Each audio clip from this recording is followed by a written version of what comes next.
She simply called a young plumber to fix the tap, but when he was about to leave, she whispered, "Please, don't go." That's how it all started. Subscribe and write in the comments where you're watching from. The late afternoon sun filtered through the half-drawn curtains of Lena's small but tidy home, casting warm golden patterns on the wooden floor. A faint ticking of the wall clock was the only sound accompanying the chaos that reigned in the kitchen. Water had pooled beneath the sink again, soaking through the old rug and creating a musty smell that clung to the air. Lena stood barefoot, her dark blonde hair pulled into a loose bun, sleeves of her worn sweatshirt rolled to the elbows as she tried, and failed, to tighten a leaking pipe with an old wrench she barely knew how to hold. A drop of water landed squarely on her forehead. She sighed, loudly. "Great," she muttered, tossing the wrench aside and leaning against the counter with closed eyes. Behind her, the muffled voices of her children echoed from the living room. Lucas, 7, was attempting to build a spaceship out of cereal boxes. Mila, 4, was busy decorating the living room floor with stickers from an old book she had found. Parenting alone was like juggling knives and torches while running a marathon. Lena had long since accepted that perfection was not in her cards. Survival was enough. After mopping up the mess as best she could, she picked up her phone and dialed the number from a flyer she had pinned on the fridge weeks ago. K&M Plumbing, fast, fair, and friendly. She wasn't in the mood for friendliness, but she was definitely desperate for fast. The voice on the other end was calm and professional, promising a visit within the hour. Lena thanked the dispatcher and hung up. With 30 minutes to spare, she scrambled to tidy the kitchen and change into something marginally more presentable. She didn't expect to impress a plumber, but she didn't want to look like she'd just survived a hurricane either. She chose a soft cotton robe, the only clean thing within reach, and tied it loosely around her waist before checking on the kids. By the time the doorbell rang, Lena had managed to light a candle to mask the damp smell and herd the kids into the den with snacks and cartoons. She opened the door with a forced but polite smile, expecting someone middle-aged with an oil-stained shirt and heavy boots. Instead, a tall man stood before her, wearing a clean navy blue work shirt with his name stitched on the pocket. Marcus. His skin was smooth, rich, and deep in tone, his eyes dark and intelligent beneath a pair of neatly arched brows. His frame was strong, confident, but not imposing. A utility belt with tools hung from his waist and a red toolbox rested in one hand. "Hi, I'm Marcus from K&M, he said, his voice calm and smooth, like warm coffee on a cold morning. "Here for the kitchen leak." "Yes, come in," Lena said quickly, suddenly aware of the robe she wore and how her bare legs peeked from beneath it. She pulled it tighter. "The leak's under the sink. It's bad." Marcus stepped inside, his movements quiet, respectful.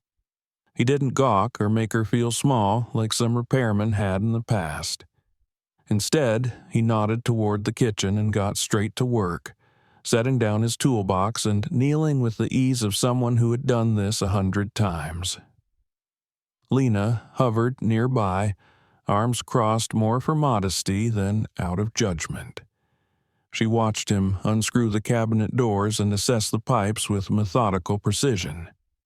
Something about the way he moved, focused, deliberate, caught her attention. It wasn't just confidence. It was care. "You've got a loose compression fitting," he said, leaning back to look up at her. "Probably been dripping for weeks, and that trap's almost rusted through. Did you smell something musty?" Lena nodded, a little embarrassed. "I thought it was just the kids' shoes or something." He smiled slightly, not mocking her. "I'll fix it." Might take a couple visits to do it right, though. There's corrosion back here.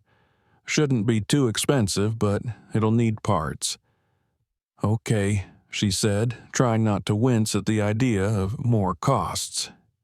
Just let me know what you need. I appreciate you coming so quickly.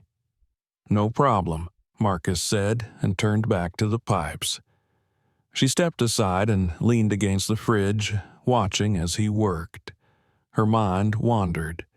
There was something oddly grounding about him. Maybe the steadiness in his voice, or the way he seemed more interested in solving the problem than impressing anyone. He worked in silence except for the occasional question about her water pressure or when the last repair had been done. Lucas tiptoed into the kitchen, wide-eyed and curious. "Whoa, are those real tools?" he asked, pointing at the belt around Marcus's waist. Marcus turned, gave the boy a smile. "Yep. You like tools?" Lucas nodded enthusiastically. "I want to be an inventor. I'm building a spaceship." "You'll need a good wrench for that," Marcus replied, pulling a small tool from his belt and handing it to him for a moment. "But don't forget goggles. Real inventors need to stay safe." Lena watched as her son grinned from ear to ear. It was rare to see him open up to strangers, especially men. Something about Marcus broke through his usual shyness. Mila soon followed, shyly peeking from behind her mother's leg. Marcus waved. She didn't respond, but she didn't run either. Small victories. After nearly an hour, Marcus sat back on his heels and wiped his hands on a rag. "I've patched the worst of it for now," he said, "but I'll need to come back tomorrow to finish the replacement. Is morning okay?" "Yes, that's fine," Lena said. "Thank you."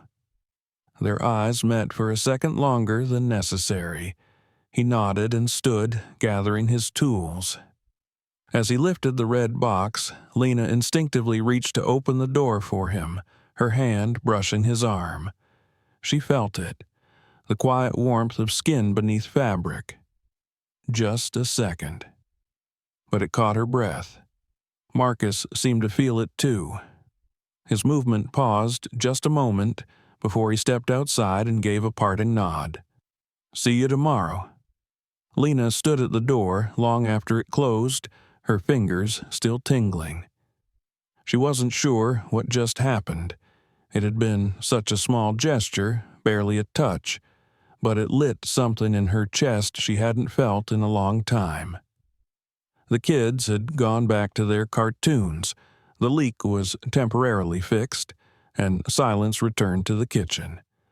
But the air felt different now, like something had shifted. Lena sat at the table, cradling a lukewarm mug of tea, staring at the red smear of sunset through the window. She had called a plumber, that was all. Just another item on the endless to-do list of her overburdened life. But she couldn't stop thinking about the way Marcus had looked at her, not with flirtation, not with pity, just genuinely, as though he saw her. Not a tired single mom in an old robe, but a woman, a person. And the way Lucas had smiled at him, that smile hadn't happened in months. She wrapped the robe tighter around herself and shook her head, trying to dismiss the thoughts, but deep down she knew. This wasn't just a repair call. It was the beginning of something she didn't yet have the words for. And tomorrow, he was coming back. Morning came quickly. Lena woke to the sound of birds outside the window and the soft thuds of Lucas jumping from his bunk bed, his feet hitting the carpet as he shuffled down the hallway. The light in her bedroom had already changed from soft gray to gentle gold. She lay still for a few moments, the memory of the previous afternoon washing over her like warm water. Her hand moved almost unconsciously to her arm, where she had touched Marcus's sleeve.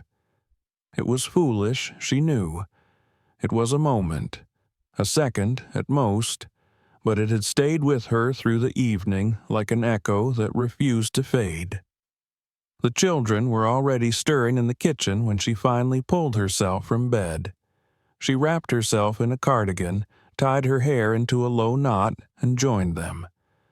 The kitchen looked a little better, a little calmer. The leak was gone for now.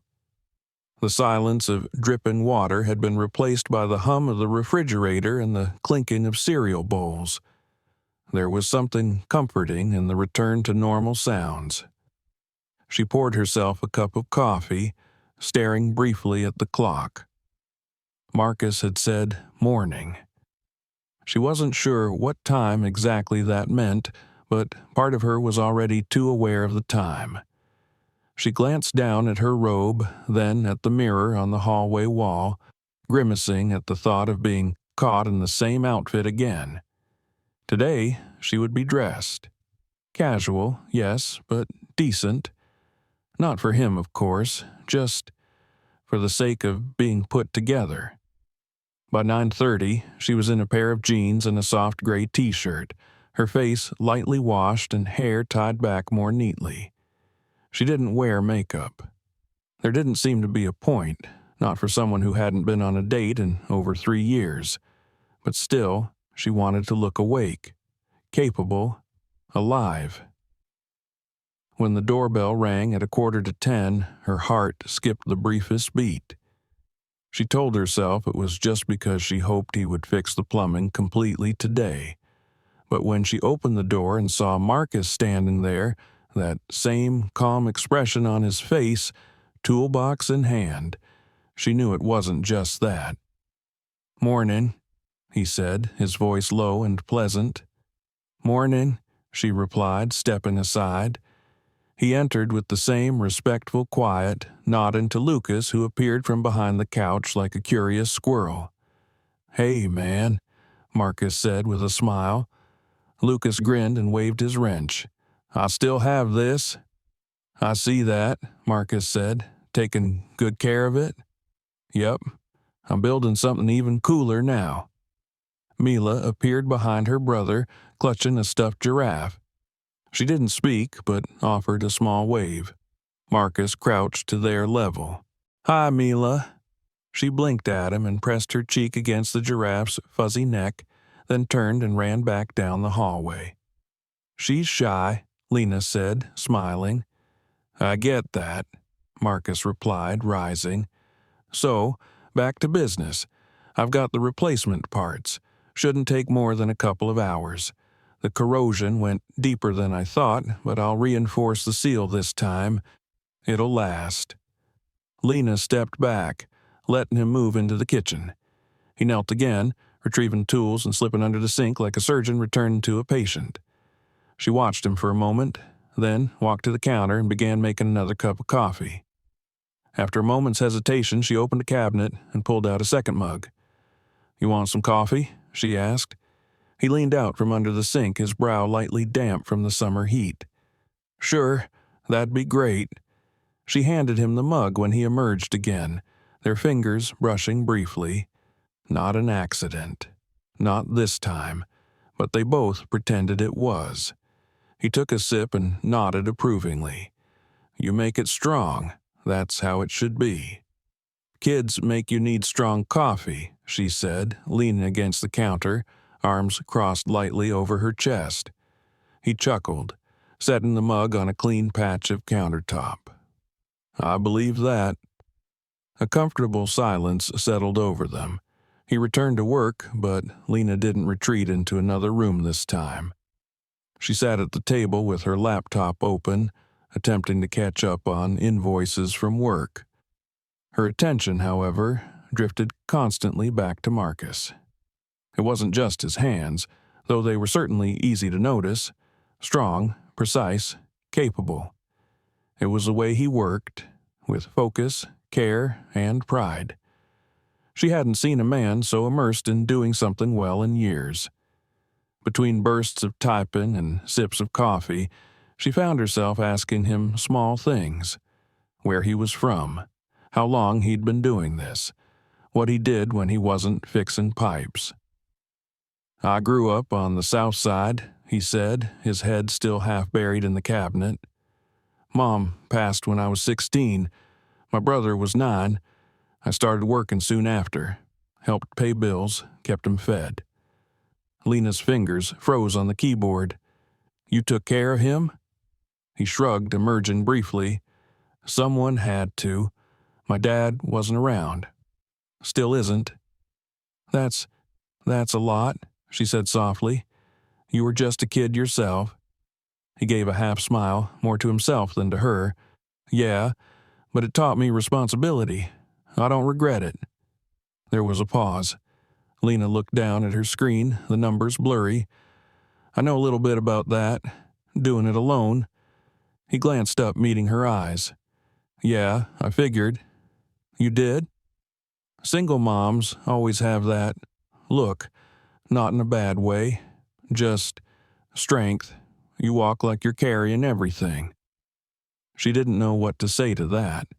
No one had ever seen her that way, not even her own family. Most people only saw the mess or the exhaustion, never the effort behind it. Thanks, she said finally, her voice quieter than she expected. Marcus nodded and returned to his tools. The moment passed, but something lingered, an unspoken understanding, a thread quietly connecting them.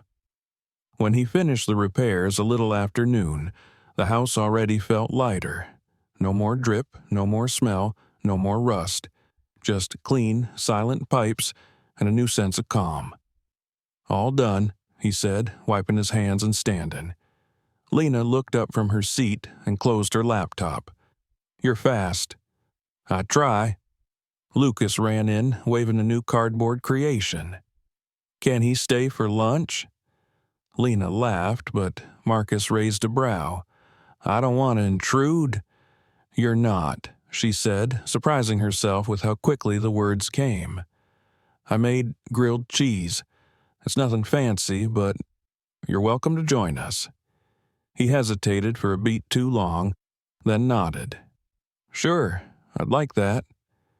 They ate at the small kitchen table. Lena, Marcus, Lucas, and Mila. It felt oddly natural. The kids asked him questions about tools and monsters and whether he could build a rocket.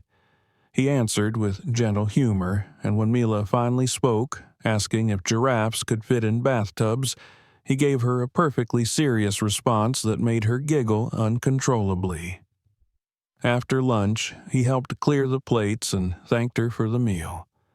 She walked him to the door, where he paused, one hand on the knob, the other still holding his red toolbox.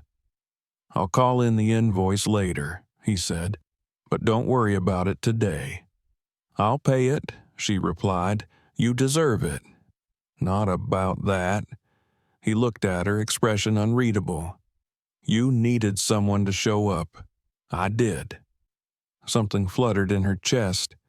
I'm glad you did, she said. Their eyes met again. It was the same electricity, the same quiet pause that had lingered the day before. But this time it was stronger, fuller. He nodded and stepped outside. She watched him go, then closed the door slowly, her fingers resting on the frame. That night, after the kids were asleep, Lena sat on the couch with a blanket and a cup of tea, staring at the empty kitchen. It looked better, cleaner. And not just because the leak was gone, because someone had walked in, seen the mess, and hadn't run. She didn't know where this would go. She didn't even know if it would go anywhere at all, but for the first time in a long time, she felt seen. And that was enough. The week passed with the quiet rhythm of a house returning to its ordinary routine, yet nothing felt entirely ordinary anymore. The repaired pipes no longer leaked, the kitchen was dry and functioning, and the damp smell that had haunted the corners of Lena's home had been replaced by something cleaner, lighter. But the silence that usually followed such repairs was filled now with something more elusive, expectation maybe, or uncertainty. Lena tried not to think about Marcus, or rather, she tried not to think too much, but the effort was futile. His presence had lingered like fingerprints on glass, subtle but undeniable. Every time she passed the kitchen, she remembered his hand brushing hers. Every time Lucas spoke about inventors or tools, her mind conjured Marcus's voice, patiently explaining to her son how a valve worked.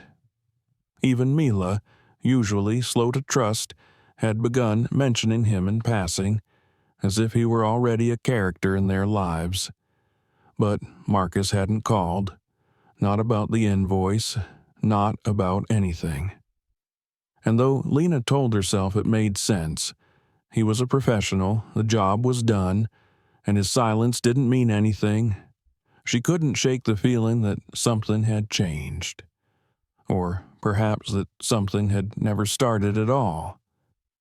Friday morning came with its usual chaos. Lucas couldn't find his socks. Mila spilled juice on the rug, and Lena's inbox was already overloaded with billing issues from work. She powered through it all with the practiced efficiency of someone who had been alone long enough to know that no one else was going to fix things for her. Still, her heart wasn't entirely in it. That afternoon, as she stood folding laundry, her phone buzzed. For a fleeting second, she hoped, it might be him. But it was just a reminder about an upcoming dentist appointment. She laughed at herself, dry and bitter. She wasn't a teenager waiting for a boy to call. She was a mother of two, a woman who had long since buried the fantasy of someone showing up simply because they wanted to. Still, that night, when the kids were in bed and the house finally stilled, she found herself opening the gallery on her phone, scrolling idly until she reached a photo Lucas had taken by accident when playing with the camera. It was blurry, tilted, but Marcus was in it, standing in the kitchen, leaning over the sink, completely unaware. The look on his face was one of focus and patience. Lena stared at it longer than she should have, then locked her phone and went to bed. Across the city, Marcus sat in a dimly lit room above the auto garage where his cousin worked. He lived in the small apartment upstairs with his younger brother Malik, who was currently out with friends. The space was cramped, functional, filled with hand-me-down furniture and the smell of engine oil. Marcus sat at the table, staring at a bill for brake pads, his mind far from car parts or invoices. He hadn't called Lena, not because he didn't want to, but because he did. The job had been simple enough. A leak, some rust, a few hours' work. But what had started as routine had unraveled something inside him he hadn't expected. Her house hadn't been fancy, but it had warmth. Her kids weren't just polite, they were kind, curious. And Lena herself, she had looked at him not with pity, not with flirtation, but with something quieter. Realness. And it had shaken him more than he cared to admit. Marcus had grown used to walls, building them, reinforcing them, living behind them. He had been the provider, the problem solver, the dependable one. There hadn't been space in his life for softness, for affection that asked nothing but offered everything. But in that kitchen, over grilled cheese sandwiches and a child's question about giraffes in bathtubs, something had shifted. He remembered the look on Lena's face when she invited him to lunch, the cautious hope in her voice. The way she had leaned against the doorframe when he left, her eyes lingering like she wanted to say more, but didn't know how. And it terrified him, because for the first time in a long time, he had wanted to say more too. But what could he offer her? A man barely keeping his own life stitched together, trying to launch a business while raising a brother and digging himself out of years of financial weight. She deserved stability. A partner who could take something off her plate, not add to it. Still, the silence between them felt like a rope pulled too tight. The next morning, Lena stood in the kitchen, her laptop open beside a bowl of cereal no one had touched. She stared at the email she had written the night before, a thank you message she never sent. Just a few lines. I appreciated your help. The repairs have held perfectly. The kids still talk about you. Hope you're well. She hovered over the send button, then closed the laptop instead. Later that day, she took the kids to the park. It was warm and breezy, the playground buzzing with weekend energy. Lucas ran ahead to the monkey bars. Mila clung to Lena's hand until she saw another little girl with chalk and dashed off. Lena sat on a bench, watching them, sipping lukewarm coffee from a travel mug, and then, as if conjured by thought, she saw him. Marcus was standing near a food truck, talking to someone. He hadn't seen her yet. He wore jeans and a black t-shirt, sunglasses perched on his head, his stance relaxed but alert. She recognized the toolbox in the bed of his truck behind him. He hadn't changed, or maybe he had, just not on the outside. Their eyes met seconds later. Recognition. Surprise. And then that familiar pause, a breath between two lives crossing paths again. He walked toward her, slowly, like he wasn't sure if he was welcome. "Hey," he said. "Hey," she echoed, trying not to smile too obviously. "Fancy seeing you here." "I had a service call nearby," he said. "Thought I'd grab a sandwich." "You working weekends now?" He shrugged. "Trying to build something. Gotta take what comes." She nodded, watching Lucas swing himself off the bars with a whoop. "You were good with them. The kids." He followed her gaze. "They're good kids. You've done a good job." The compliment hit her deeper than she expected. "Thanks." A pause. "I didn't call," he said finally, eyes focused on the pavement. "I wanted to. Just didn't know how to show up without a toolbox." Lena looked at him, really looked. The strength, the weariness, the hesitation, and, beneath it all, something vulnerable. "You don't need tools to show up," she said. He sat beside her on the bench. Not too close, but not far either. "I'm not great at this," he admitted, letting people in. "I usually just fix things and move on." "You didn't fix everything," she said, her voice softer. "The sink doesn't drip anymore, but I still think about you." Marcus turned his head to look at her. "I think about you, too." Another pause, another rope slowly loosening. They sat in silence as the children played, the sun drifting slowly westward. Nothing was resolved, nothing promised, but the presence of possibility hung between them, delicate and unspoken. And for now, that was enough. The air that evening felt warmer than usual, tinged with the scent of freshly mown grass and distant charcoal grills. It was the kind of evening Lena once longed for during the chaotic, sleepless years when both children were still in diapers and she had barely a moment to breathe. Now, as she stood at the kitchen counter slicing apples for a bedtime snack, there was a curious quiet humming in the back of her mind, an anticipation, quiet but persistent. It clung to her thoughts even as she moved through the well-rehearsed routine of wiping counters, checking backpacks, and convincing Mila to brush her teeth. Marcus had not made a grand promise. No sweeping declarations or dramatic returns, but something had shifted between them at the park. A current of understanding, a cautious alignment of two people whose paths had nearly missed each other. When they sat on that bench, side by side but saying little, Lena hadn't felt the usual tangle of nerves or uncertainty. What she felt instead was presence. Grounded, steady, almost real. And now, for the first time, he was coming back. Not to fix anything.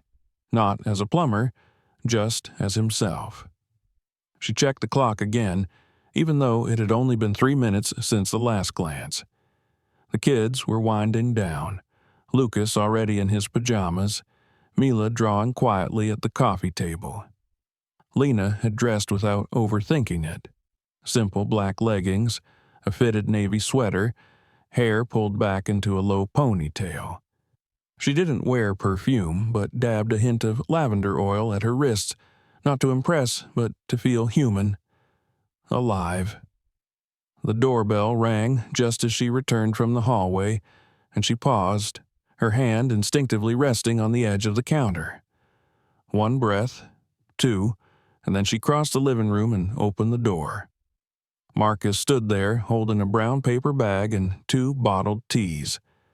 His smile was small but warm. "Thought I'd bring dinner," he said. She stepped back, allowing him inside, her lips curving. "Didn't take you for the takeout type." "I'm full of surprises," he said, setting the bag on the kitchen table. They moved together without awkwardness. She got plates, he unpacked containers, stir-fried noodles, grilled chicken, and a small carton of fried plantains.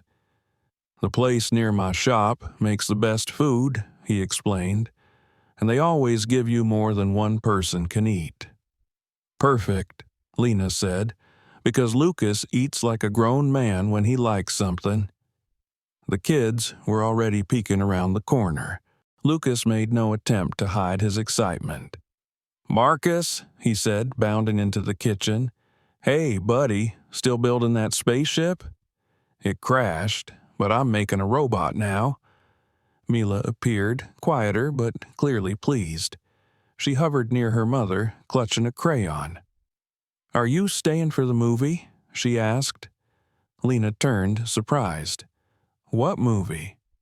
"I told her we could watch one later," Lucas said with a shrug. "It's Friday." Marcus smiled, eyes glancing toward Lena. "If I'm invited." "You're invited," she said before she could stop herself. Dinner was messy and loud in all the best ways. Lucas talked nonstop, Mila occasionally added commentary, and Marcus listened, asked questions, even offered to help with robot schematics once he had time. Lena watched him interact with her children with growing warmth. He didn't perform. He didn't overcompensate. He simply showed up again. After the plates were cleared and the kids were allowed 1 hour of screen time, the 4 of them settled into the living room. The movie was some animated adventure Lena had seen 3 times already, but tonight it felt new. Lucas sat sprawled on the floor, Mila tucked under a blanket, head on a pillow, and Marcus beside Lena on the couch, close but not touching. Halfway through, Mila's head began to nod. Lena lifted her gently, carried her to bed, then returned to find Marcus helping Lucas find his lost robot sketch. They talked in low voices. The house felt unusually full, not crowded, but lived in, like all the empty corners had found purpose. When Lucas was finally in bed and the house quiet again, Marcus remained on the couch, his hands resting on his knees. Lena joined him slowly, folding her legs beneath her. "I didn't expect tonight to feel like this," she said. He turned to her. "Like what?" "Normal. Safe. Not like something I need to question." Marcus exhaled, rubbing the back of his neck. "That's what scared me." She looked at him, confused. "I'm used to things feeling hard, heavy, strained. This, being here with you, with them, it doesn't feel like that. And I think I didn't call because I didn't think I deserved it." She was silent for a moment. Then, with gentle honesty, she said, "You do." He glanced down, as if uncertain how to receive the words. Then he looked at her more openly than ever before. "I think about you, Lena, more than I should. I think about how you carry everything, how you don't complain, how you make grilled cheese like it's a love letter." She laughed, startled. "It kinda was." "I felt it," he said, "and that terrified me." They sat in stillness. The only sound was the low hum of the refrigerator, the faint creak of pipes expanding with the drop in temperature. "I don't know what this is," Lena said finally, "but I know what it isn't. It isn't temporary. It isn't casual. I don't have the luxury of half measures." Marcus nodded slowly. "Neither do I." Their hands touched gently, then held. Not a grab, not a grasp, just contact, real and calm. The moment stretched, deepened. "I've never felt anything like this," he said, his voice a murmur. "Me neither." And then he leaned in, not fast, not demanding, and she met him halfway. The kiss was quiet, soft, not hesitant, but deliberate. It carried no promises, but it wasn't hollow either. It was a question, a beginning. When they pulled apart, Marcus rested his forehead gently against hers. "I want to try," he whispered. "Whatever this is. I want to see where it goes."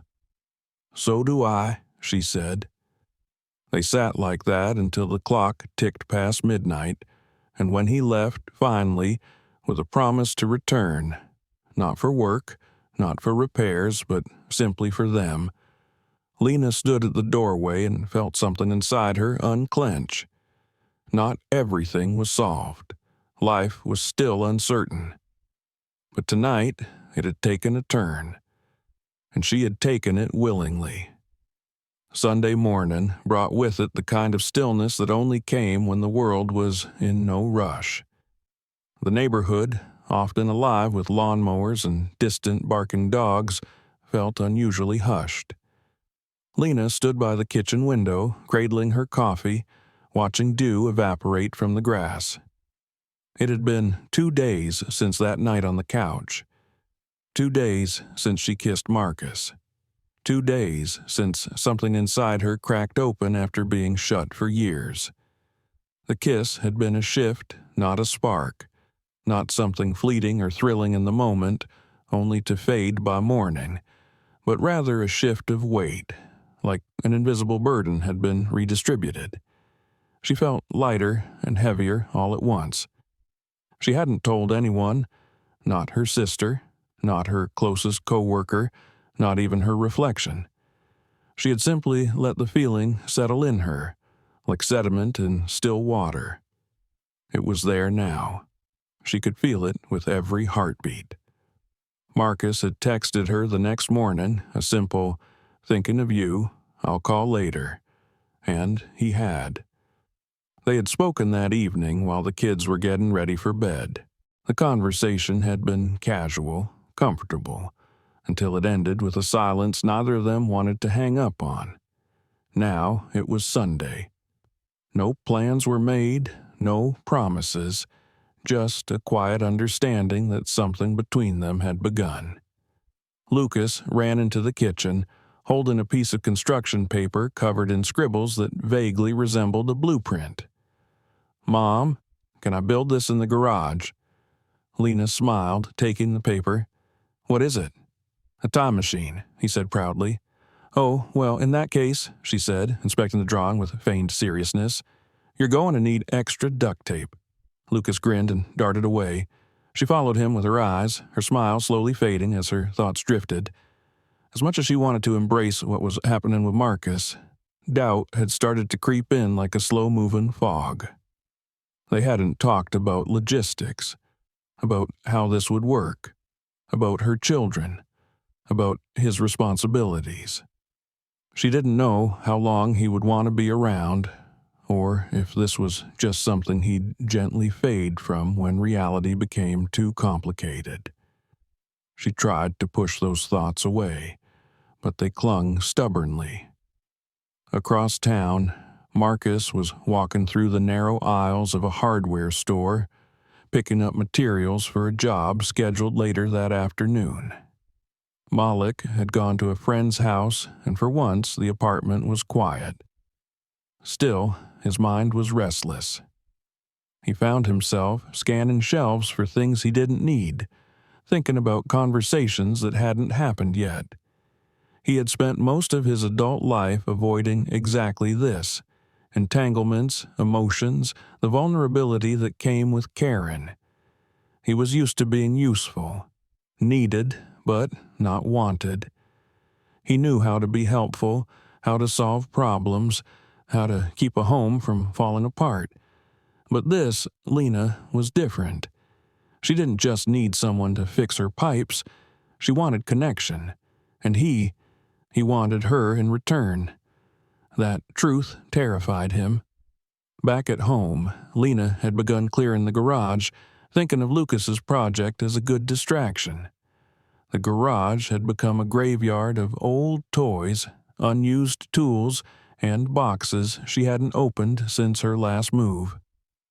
She sorted in silence, wiping sweat from her forehead, trying to lose herself in the rhythm of work. The sound of her phone buzzing pulled her out of her thoughts. She wiped her hands and picked it up. It was Marcus. "I'm close by," he said. "You mind if I stop in for a bit?" She hesitated only a second. "No, come by. We're just in the garage." 15 minutes later, his truck pulled into the driveway.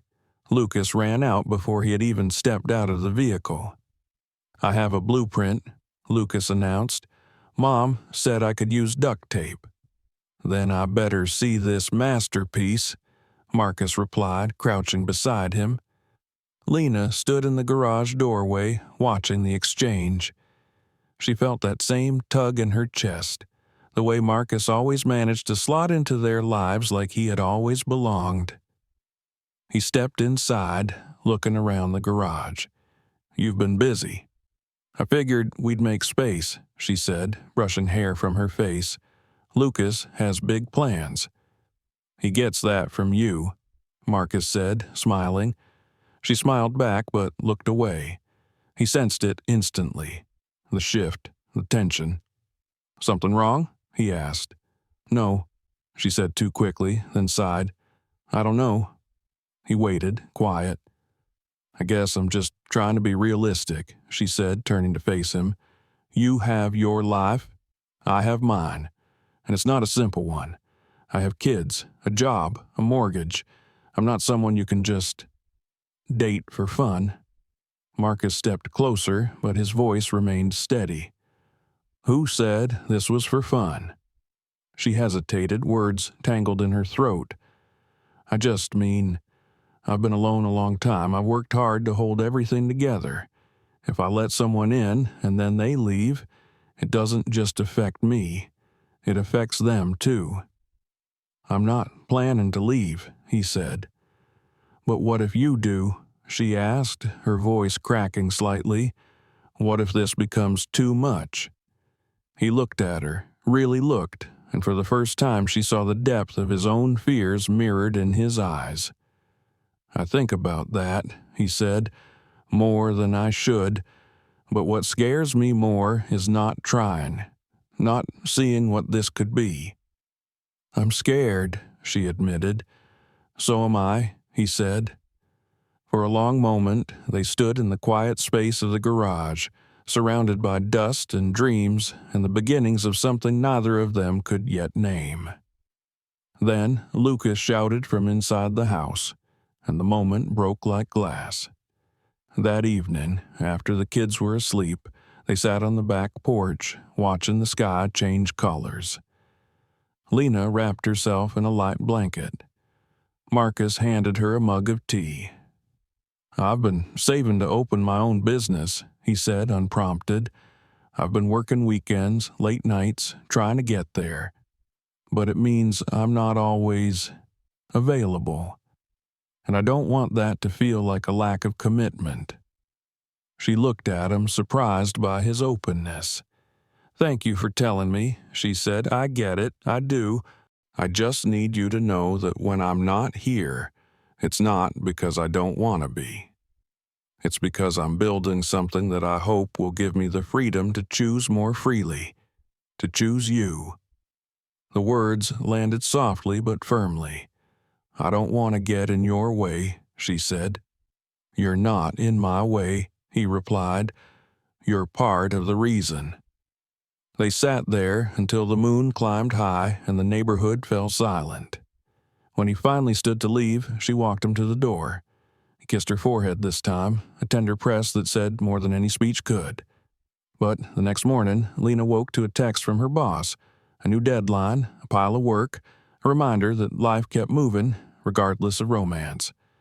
And across town, Marcus was staring at a half-built plumbing unit when he got a call from his supplier saying a payment had bounced.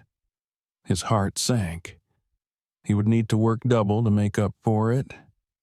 They were two people standing at the edge of something, but reality, as always, waited with outstretched hands, and neither of them knew yet whether they would hold on or pull away. The morning sun filtered in through the living room blinds, casting angled bars of golden light onto the hardwood floor. The house was quiet, not in the peaceful way Lena had come to enjoy, but in the heavy, reluctant silence of a home trying to hold itself together. It had been 4 days since Marcus last stopped by, 4 days since their quiet talk on the back porch, where he spoke of his dreams and she, for a moment, believed in a version of the future that included someone else walking beside her. But now, that version was slipping out of reach, blurred by the demands of real life. He hadn't disappeared completely. There were texts, short ones. Busy day. Late job. Hope your meeting went well. But they were colder than before, less frequent, more practical. The warmth they had carefully cultivated seemed to be retreating under layers of obligation and fatigue. Lena tried to tell herself it was just the pressure, that Marcus had warned her his schedule would be full, that this was temporary. But doubt had a cruel voice, and it spoke loudest in the quiet hours between dinner and bedtime. She leaned over the sink now, rinsing plates from breakfast. Lucas was in the den building another prototype, and Mila was curled up on the couch with a blanket and a picture book. The early promise of the day was already thinning as she checked the time in her calendar. Meetings, deadlines, calls, the usual. Nothing that left room for wondering why a man who once lingered after dinner now seemed to vanish between texts. At noon, she received an email from the school about Lucas's upcoming science fair. She was about to forward it to herself for later when Mila tugged at her sleeve, asking if they could go outside. The sun was warm. The breeze was soft. It was the kind of day built for trying again. They spent the afternoon in the backyard. Mila chalked flowers on the pavement while Lucas tested a parachute made of string and plastic grocery bags from the second-story window. Lena sat in a lawn chair with her laptop on her knees, trying to finish a report she had promised by Monday. But the words blurred on the screen. Her eyes drifted toward the driveway more than once. Later that evening, when the kids were settled and the house dipped again into that pensive quiet, Lena opened her messages. Marcus had left her last text unread. She typed something simple. Thinking about you. We're okay, but I miss seeing you. Then deleted it. The knock on the door came just before 8. She opened it expecting a neighbor or maybe a package, but it was him. Marcus stood there looking more tired than she had ever seen him. There was paint on his jeans and smudges on his forearms. His eyes were shadowed, not just with exhaustion, but with something else. Worry. Disappointment. He held nothing in his hands. "Hey," he said. She stepped back. "Come in." He entered, slowly, like someone unsure if they were welcome.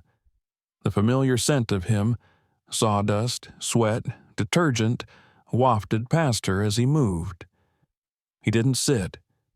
He stood just inside the living room, glancing around as if trying to reorient himself. "I've been working non-stop," he said. "I've had clients back out, a supplier who won't return my calls. I'm behind on 2 projects and still short on rent for the space I just signed the lease on." Lena crossed her arms, not coldly, but as a way to steady herself. You could have told me. I didn't want to dump that on you. You're not dumping. You're sharing, she said quietly. He exhaled, rubbed the back of his neck. I don't know how to do this. Be this. I'm used to being the one who helps, not the one who needs anything. Lena stepped closer. Maybe that's the problem. You keep thinking you need to earn a place here. I do, he said. You've built something solid. I don't want to knock it down just by being a mess. You wouldn't, she said. Marcus, this isn't about you being perfect, or stable, or always available. It's about whether you want to be here, really be here, even when it's messy. I do, he said immediately, almost too quickly, then softer, but I'm afraid I won't be enough. Lena reached for his hand. It was rough, calloused, warm. Being here is enough, she said, not disappearing, not retreating, just showing up. Marcus looked at her, eyes steady now. I'm sorry. She nodded, her thumb brushing the back of his hand. I know. They sat together on the couch, and for a while neither of them spoke. She rested her head on his shoulder. He leaned into her touch. The silence this time was different, not laced with doubt, but with comfort. I want to help, Lena said after a while, with the business, even just the paperwork or designs or whatever. He looked at her sideways. You do that? I want to. You're not a charity case, Marcus. You're someone I care about, someone my kids care about. His eyes softened. Lucas wants me to help build a robot with him. He left a drawing on my truck last time. She laughed. He did that without telling me. He said he wanted to make sure I came back. Marcus's voice broke slightly on the last word. Lena took his face in her hands. You're part of this now. If you want to be. I want to be. They kissed again, slower this time. Not with desperation, but with certainty. The following days moved like a series of small adjustments. Marcus came over in the evenings when he could. Lena carved out time on her lunch breaks to help him review contracts, organize receipts, update forms. The kids started setting a plate for him at dinner without being asked. One night, while Mila colored at the table and Lucas tinkered with gears, Marcus and Lena worked on his website mock-up at the kitchen counter. She wore her reading glasses and a hoodie. He sat beside her in a sweat-streaked t-shirt, looking more alive than she had seen him in weeks. You make this all look so easy, he said, watching her format the text. It's not easy. It's just mine, she said, like this business will be yours. He reached over, took her hand again. It already feels like it's ours. By the end of the week, the garage that had once been a storage room had been cleaned out and turned into a workspace. Marcus brought in a portable workbench, a shelf for tools, a pegboard. Lucas taped a sign on the door. Dad's Tools, a.k.a. Marcus. Lena had to step outside when she saw it. The emotion was too much. Not because of the name, but because her son had made space in his world for someone he believed would stay. That night, she and Marcus lay side by side in her bed. The house was quiet, the windows cracked open to let in the late spring air. She ran her fingers along the curve of his shoulder, and he kissed the inside of her wrist. I don't know where this is going, she said. Neither do I. But I want to keep building it. Me too. Outside, a car passed down the street, its headlights sweeping briefly across the wall. The moment was soft, unremarkable in its silence, but it was theirs. They didn't need to call it love yet, but they were speaking its language. The summer sun had risen early, casting a warm golden hue over the suburban neighborhood that had quietly become the backdrop of something extraordinary. The once lonely house on Willow Street, no longer carried the faint echo of emptiness in its walls. The spaces that had seemed just slightly too quiet, too neat, too still, now vibrated with life, with the smell of coffee and cinnamon toast, the thump of little feet on the stairs, and the low murmur of laughter shared between two voices that, only weeks ago, didn't know they belonged together. Lena stood barefoot on the kitchen tiles, her hands wrapped around a mug of coffee, her robe loosely tied. The early morning light bathed her in a soft glow. Through the window, she could see Marcus in the garage, his back turned as he adjusted something on his workbench. The space that had once been a graveyard for unused tools and forgotten boxes was now organized, alive, and purposeful. Lucas's robot prototype sat proudly in the corner, held together with a combination of duct tape, Legos, and a surprising amount of confidence. Everything felt different. Not in the kind of way that shouted from rooftops, but in the quiet, steady shift of something that had found its rightful place. The door creaked behind her, and Mila padded into the kitchen in her pajamas, rubbing her eyes. She climbed onto a stool and rested her chin on her folded arms. "Is Marcus here already?" she asked, her voice still heavy with sleep. "He came early to finish something," Lena said, brushing a loose curl from her daughter's face. "He promised to make you pancakes after." Mila smiled, her eyes fluttering closed again. It was a rhythm they had all fallen into so naturally that it sometimes startled Lena. How quickly her home had expanded to make room for him. How seamlessly he had stepped into a role he had never asked for, but never ran from either. He didn't try to replace anyone. He didn't call himself father or pretend to be more than he was. He just showed up, over and over again. With patience, with tools, with small thoughtful gestures that said everything his quiet mouth didn't. And yet, there were moments Lena caught herself waiting for the other shoe to drop, waiting for the silence, the hesitation, the slow withdrawal. But it never came. Instead, what came were ordinary miracles. An email from a small local contracting firm who wanted to subcontract Marcus for their residential jobs. An invitation from Lucas's school for Marcus to speak at Career Day, which he accepted with a stunned kind of pride. A night when Lena came home late from work to find her children asleep, their homework done, the kitchen clean, and Marcus on the porch with a single candle and 2 mugs of tea waiting for her. Each moment stitched itself into the fabric of their days, not loudly, not dramatically, but with gentle finality. Still, it wasn't all perfect. Nothing real ever is. There were tense nights when Lena came home stressed, and Marcus had to remind himself not to take her short answers personally. There were weekends when his phone rang nonstop with client questions and problems, and she had to bite back the urge to ask him to put it away for just one day. They had their first argument 2 weeks after the garage was finished. It was over something simple. Lena had agreed to host her sister's kids for the weekend without discussing it with Marcus. He had been overwhelmed with work, tired, distracted, and the sudden chaos of 4 additional children sent him spiraling. He snapped. She snapped back. Voices rose, doors were closed a little too hard, but later that night, when the kids were asleep and the dishes were done, he found her in the bedroom, sitting quietly on the edge of the bed. He didn't make excuses.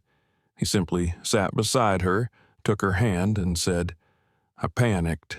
I shouldn't have. I'm sorry." She turned to him, the tightness in her jaw softening. "I should have asked. I'm used to making decisions alone. I forget I'm not alone anymore."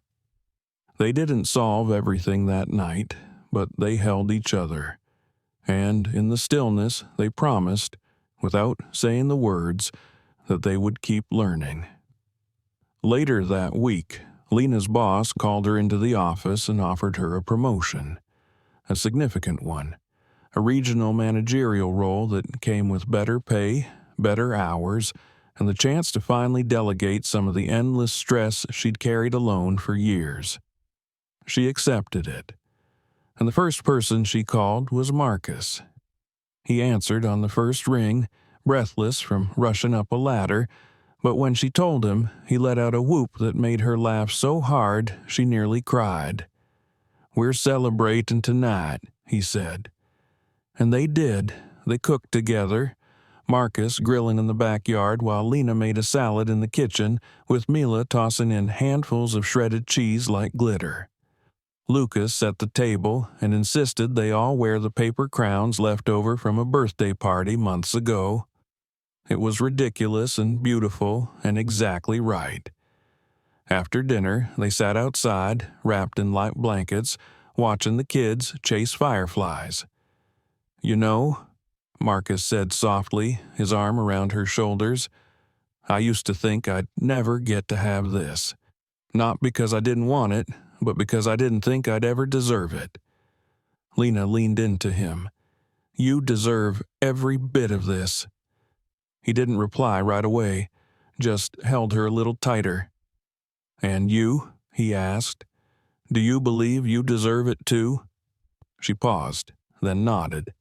"For the first time in a long time, I think I do." They watched the stars appear, one by one, until the sky was scattered with tiny diamonds. The next morning, Marcus came by early again. He had a quiet excitement in his eyes, a folded sheet of paper in his back pocket, and an air of purpose in his step. Lena met him at the door in her robe, smiling. "What's the occasion?" "I got it," he said, pulling the paper out. "The loan. It came through. I can finally open the shop. A real place. My name on the door."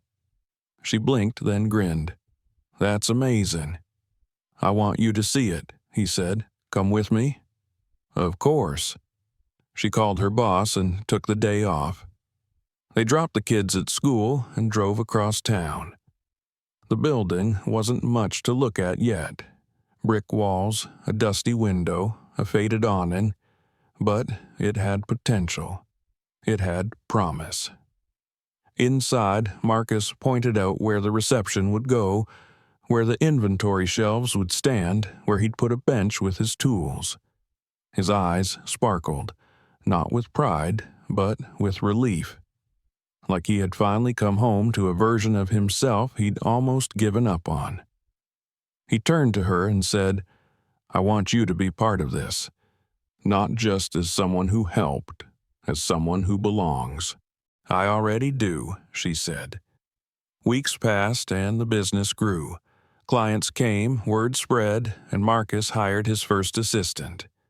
The house on Willow Street stayed lively, full, a little louder now, a little messier, but richer in all the ways that mattered. One night, long after the kids had fallen asleep, Marcus knelt beside Lena on the back porch. He didn't have a ring. He didn't have a speech. Just a quiet question. "Whatever comes next, will you face it with me?" She answered, not with words, but with a kiss that tasted like certainty. And in that moment, the future no longer felt like something to fear. It felt like something they could build together, nail by nail, brick by brick, day by day. Not perfect, not always easy, but entirely, wholly, beautifully theirs. If you enjoyed this story, make sure to subscribe for more. Watch the next video to see what happens next, and don't forget to share this video with someone who'd love it too.